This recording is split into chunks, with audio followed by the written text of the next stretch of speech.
Hello everybody, welcome back to The Breakdown. I'm Tone and it is wonderful to have you back with me here today. Today I wanted to do my third episode of It's a Little Sharp. And as always, here is my sharp sign hat. Today, I want to touch on a number of things and try to combine it into one issue. Our society today wants to teach us about things like equality and talking about our rights. I have the right to do what I want to do. I have the right to have whatever I want, to work where I want, and all those sorts of things. I watched a video recently by ACL, which is the Australian Christian Lobby, and I hope that doesn't put anyone off by by me referencing to them. Obviously, it's a Christian lobby group in the political sphere, but the video was talking about, what rights do we really have, and is it more about people's rights or is it about people's duties and responsibilities? If we were to look at it as our right, now we're thinking of things from our perspective. But on the flip side to that, if we were following our duty of care, our duties, and doing what we should be doing, would that not just remove the reason for anyone to be saying it's my right to be treated like this, it's my right to have the opportunity to do this, because everyone's already following their duty and responsibility to allow you to have that, right? So, and that was really interesting to me. I was really happy to hear that, because that's exactly right. It's got nothing to do with it's my right. I don't have any rights, but I've got plenty of responsibilities. And if we look at it like that, it's not about us anymore. It's about everybody else. It's about our duty of care to everybody else. It's not about what I'm supposed to get first. It's what I'm supposed to do for others first. Now that completely changes the paradigm. And I'm not as naive as I used to be. Now I understand that, for example, to be a man, I'm supposed to be a leader. I'm supposed to be the one that's protecting others. Now, I'm still coming to terms with that idea because that's a huge responsibility. It means that the buck stops with me. Now, unfortunately, our society in particular, Western culture, talks about patriarchy as if it's a negative thing. And they use that term they use it so much in a negative thing, in a negative way. I'll tell you, I'm 100% convinced that when I meet God, I have to give account for what I did do and what I didn't do, what was right and what was wrong in those dids and didn'ts. And so I'm not going to listen to the mass population who've got this concept that men and women are equal. Now, careful with that. I didn't say they shouldn't be treated equally with care and love. I said, based on the standard we're given, it's my responsibility to be the leader. That responsibility was given to me. It's not my right. I don't have a right to be a boss, a dictator, a chauvinistic, that's not a right that I have. I have a duty of care to be a leader and a protector, and that was given to me. I was told to do it, right? Different. Very, very different. Now, I'm going to draw on a Christian concept that we've been given, and that is that, and for some, it's going to be difficult for them to conceive this or to accept it. May offend some people. But remember, I've covered, if you're offended, work out why and adjust yourself. If you don't think it's true and you're not offended, then that's fine too. But again, I sincerely believe that it will bother some people. And the idea is I want to have people understand why it's bothering them. This whole stuff about the sharp topics is to really be jolting to people, make them understand what's really going on underneath the guise of the world, underneath the shield that's over your eyes. Pull it back and go, oh, okay, that's the point of this. But the concept is that people, men and women, we are called the church, and we relate to Christ as if we are the bride. The church is the bride and Christ is the groom. And that is then applied to the man is in like a marriage concept. The man is to the wife the same as Christ is to the church. And we've come to Easter, all right? And I thought that this was something really, really good to help people understand the concept, okay? At Easter time, we remember that Jesus Christ died on Friday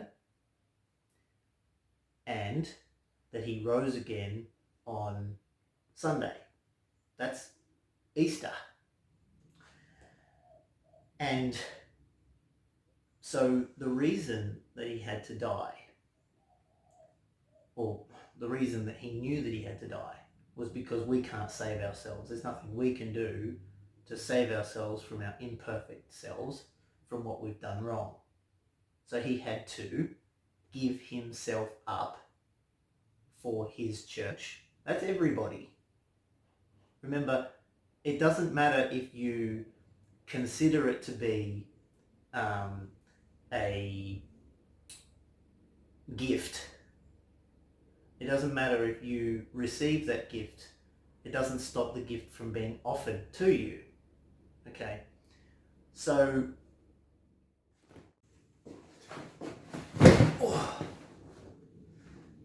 right, and fast forward 3 weeks from Easter.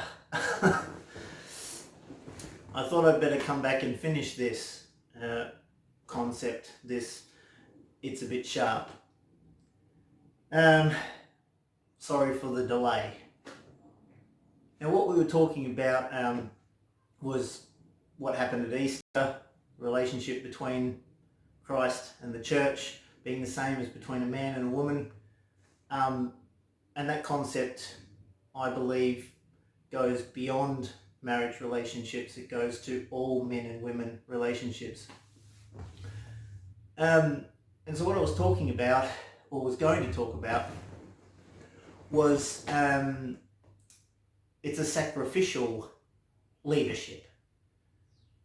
It comes with sacrifice first. It comes with putting the woman first. and the needs of, well, just as Christ puts the needs of the church first, and that is to save us from ourselves in that respect, that's a protection that he's offering to the church. And in the same way, it's the duty of the man to protect the woman. Now, the trouble with the equality concept of this world is that it'll say women don't need men, women can take care of themselves, which I'm sure they can. But the design is such that we're supposed to get the concept of what God is to us by how we interact with each other. That's the point. And I think one great big barrier in the way of getting how we're supposed to interact with God is we lose the point about how we're supposed to interact with each other. We are given each other, men and women, in order to be able to get a concept of understanding how we are supposed to relate to Christ. Anyway, so, but again, it comes back to duty. We have a duty to be leaders. And that's not to say that I don't believe that's to say that women can't be leaders either. You know, it doesn't suggest that at all. But what it does suggest is sacrificial leadership is to be performed by men, and sacrificial submission and following is to be done by women. Now, of course, I think that relates to the previous It's a Little Bit Sharp, where I touched on sexism. It's not sexist from a God point of view to suggest what I'm suggesting. From a world point of view, sure, people probably will say it like that. Up to them. Again, like I said, it offends, work out why, and you'll probably find that there's a reason why you're offended by it. But it becomes responsibility and duty, not right. You know, who would choose to have a responsibility that implies that something that happens within my family, for example, I don't do all I can to prevent what could happen because of some choices made by family members, kids or the wife, and then because I didn't do everything that I was supposed to do in order to keep that on the straight and narrow, then it's my fault and I will be held accountable for it. Do you think if it wasn't my if it wasn't my duty and my responsibility, do you think I would select that? Would you select that? So it becomes a duty and a responsibility that I'm given. And if I'm given it, I darn well better do the best I can to perform within that sphere. Or I've only got myself to blame because I didn't do it. And there's, I'm going to touch on this too, just for reference. Ephesians. In Ephesians it covers this. Book of Ephesians, chapter 5 or 6, I can't quite remember. But I'll put it perhaps in the comments just for reference, if you like. But it talks about the responsibilities of men and women, specifically in a marriage context, but I think in every context it works. And it starts off with women or submit to your husbands, just as the church does to Christ. And then that's it. That's it. After that, there's a long list of responsibilities and duties a husband has towards the wife. And I think there's a reason why it's put in that order.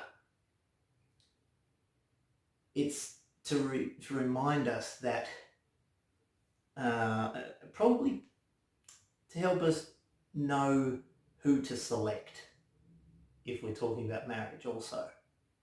Because how much easier would it be to be a leader if we've selected the right ones to follow us, to follow our leadership?